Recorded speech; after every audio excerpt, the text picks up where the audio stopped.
રાજકોટ જિલ્લાના ધોરાજીના મહાલક્ષ્મી મંદિર નજીક આવેલ બાપા સીતારામની પ્રાણ પ્રતિષ્ઠા અને મઢુલી બની તેના 12 વર્ષ પૂર્ણ થયા અને 13મા વર્ષ પ્રવેશ થતા 13મો પાટોત્સવ નિમિત્તે આજે ભવ્યાતિભવ્ય રીતે ઉજવણી કરવામાં આવી હતી અને બાપા સીતારામની મઢુલી અને બાપા સીતારામની મૂર્તિને અલગ અલગ ફૂલોથી અલગ અલગ રોશનીથી શણગાર કરવામાં આવ્યો અને ત્યારબાદ ધાર્મિક કાર્યક્રમો યોજાયા બાદ મહાઆરતી અને મહાપ્રસાદનું આયોજન કરવામાં આવ્યું હતું, જેમાં મહાલક્ષ્મી મંડળના આગેવાનો અને કાર્યકરો અને દાતાઓ, બાપા સીતારામના ભક્તો, મહાલક્ષ્મી મંદિરના ટ્રસ્ટીઓ બહોળી સંખ્યામાં ઉપસ્થિત રહ્યા હતા અને બાપા સીતારામના દર્શન કરી ધન્યતા અનુભવી હતી.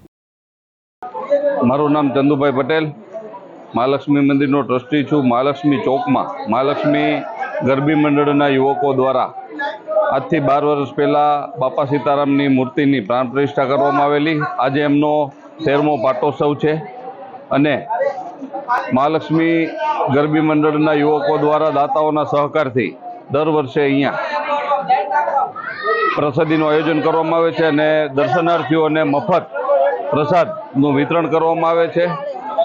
ખરેખર આ મહાલક્ષ્મી ગરબી મંડળના યુવકોનું આ કૃત્ય ખૂબ જ સરાહનીય અને બિરદાવવા લાયક છે. વિપુલ ધામેચા, દિવ્યાંગ ન્યૂઝ, ધોરાજી, રાજકોટ.